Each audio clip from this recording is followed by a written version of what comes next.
Alright, today I'm doing the rear upper control arms. Now, you can see that I can't, it's not bearings, I can't move the wheel that way. You can see that's buggered.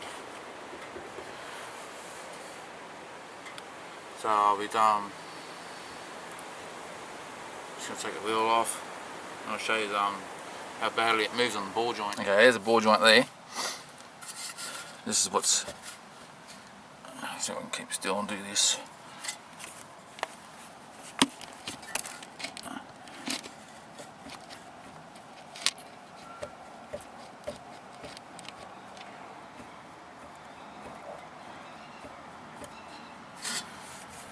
When undoing the ball joint of the upper control arm, she won't pass the corner of the caliper there, so I've already unfastened it.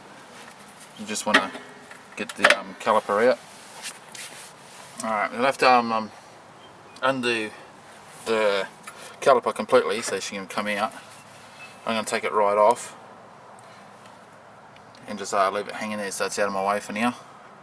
And you see, just put a G-clamp on there, stop that piston coming out, so I don't have to try and press it in later. Just take that G-clamp back off and put it back on. Alright, just showing you here, after undoing that upper control arm in the caliper, I still couldn't get enough leverage on this drum to, well, disc as well, to pull it out enough so I can get enough arm space in here to undo the nuts and bolts. So I've just undone the shock absorber, which is a 14mm, and I've used a bit of support from the jack here underneath the disc there, and I'll release that to bring the disc out. Now the upper control arm, this must have been the hardest part I've had to find so far after Tarago. They call it an arm assembly, a control arm, a suspension arm, a swinging arm. It's suited for single suspension, rear single suspension on Tarago's Previa Estima, Emina, Lucida or Lucida, however you want to pronounce that. Compatible with TCR 11 and 21 and CXR 11, 21. So there's so many different names and models to look for to find this arm. I got this one from the UK purely because they wanted $500 an arm in Australia, and I got both arms for $85 each from the UK, and with the postage on top, which was probably more than what the arms were, came up to a total of $280 to get two arms shipped to me. Still a huge saving than buying them here. Okay, I'll let this jack down now and see if I can get this disc to come out a bit and get myself a bit more arm room. And this is where the fun part begins, getting the old arm out. Keep on wiggling at it to get it out, or I'm going to get a crowbar in there right now and see if I can just lever it out, but then getting the new one back in, it's going to be even more fun. Alright, that's the old controller arm, upper controller arm. You can see that's completely stuffed. I wonder if you can hear the noise there.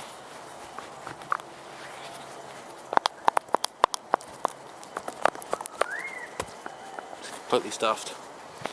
Alright, time to put the new controller arm that I'm putting in.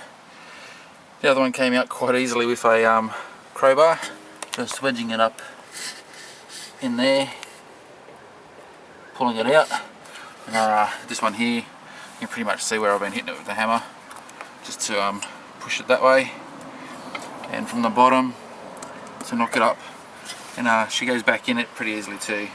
Just need a few taps, take your time with it. And now she's ready for me to tie it back up.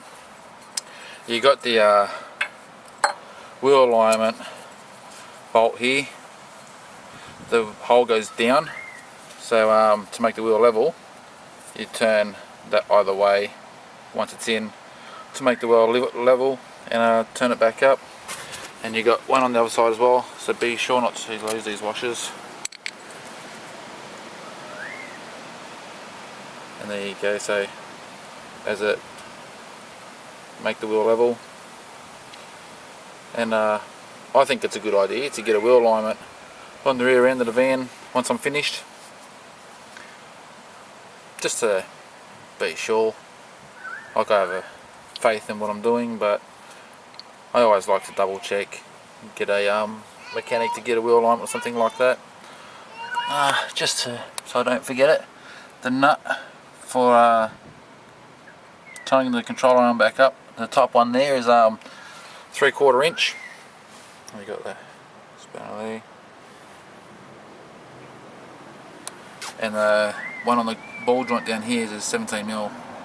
Okay, now that I've got everything bolted back up, I haven't gotten the top part there tight yet. I need to make the wheel level. And I'll put a level on here, and you can see she's not level, so I need to lay down underneath the car now and adjust that side of the bolt there to bring it level, and then I can tighten her up. Just got to thinking, when I'm leveling this wheel up, I've only got the one side under the stand, but the ground is not exactly level either. And when I put the level on the back here, it's telling me that I've leveled the van up pretty good. You can see that side there's come up with putting the jack under the back there as well.